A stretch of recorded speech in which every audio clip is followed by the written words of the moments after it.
ஆனால் நிச்சயமாக நாட்டுடைய கூட்டாட்சி தத்துவம், மாநிலங்களுடைய உரிமைகள், மதச்சார்பின்மை, சாதிவாரி இடஒதுக்கீடு போன்ற விவகாரங்களில் பாஜகவுக்கு நிதிஷ்குமார் அவர்களும் சந்திரபாபு நாயுடு அவர்களும் மிகப்பெரிய சவாலாகவும் நெருக்கடியாகவும் தான் இருப்பார்கள். பாரதிய ஜனதா கட்சியுடைய அடிப்படை கொள்கைகளை தகர்க்கக்கூடிய வகையிலே இவர்களுடைய செயல்பாடு அமைகின்ற போது நிச்சயமாக மோதல் வரும், களங்கள் மாறும். இப்போ பாஜக தரப்புலேருந்து என்ன சொல்கிறாங்கன்னா, காங்கிரஸ் கட்சியினர் எங்கள் கூட்டணியில் இருக்கக்கூடிய கட்சிகளோடு பேசுனாங்க அப்படின்னா நாங்கள் அதே நேரத்தில் அகிலேஷ் யாதவ்கிட்ட பேசிக்கிட்டு இருக்கிறோம், இந்தியா அலையன்ஸில் உள்ள பல கட்சி தலைவர்களோடு நாங்கள் பேசிகிட்டு தான் இருக்கிறோம், இணக்கமாக தான் இருக்கிறோம் அப்படிங்கிறாங்க. பேசி கொண்டிருப்பதும் நட்பை பேணுவதும் அரசியலில் சகஜமானது.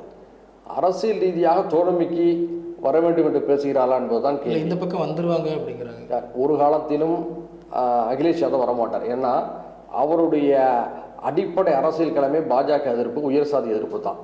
தன்னுடைய அரசியலை தீ வைத்து கொளுத்தக்கூடிய எந்த வழியும் அவர் நிச்சயமாக அகிலேஷ் செய்ய மாட்டார். இவங்க வழக்கமான பொய்யை சொல்கிறாங்க, அவ்வளோதான். நீங்கள் இந்த சட்டம் ஒழுங்கு இந்த வார்த்தைகள்லாம் பயன்படுத்துனீங்க. நேற்றைக்கு பகுஜன் சமாஜ் கட்சியினுடைய மாநில தலைவர் ஆம்ஸ்டாங் உங்களுக்கு நல்ல நண்பரும் கூட. கண்டிப்பாக முதல்வருடைய தொகுதியிலேயே படுகொலை செய்யப்பட்டிருக்கிறாரு. எப்படி பார்க்குறீங்க?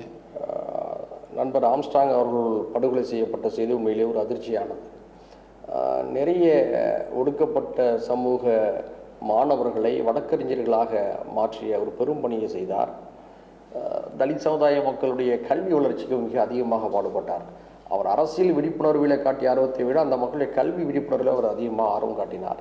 அவர் என்ன காரணத்திற்காக படுகொலை செய்யப்பட்டார் என்பது இதுவரை தெரியவில்லை. எது எப்படியாக இருந்தாலும் படுகொலை என்பது கண்டிக்கத்தக்கது, எந்த வகையிலும் இது ஏற்க முடியாதது, ஜீரணிக்க முடியாதது.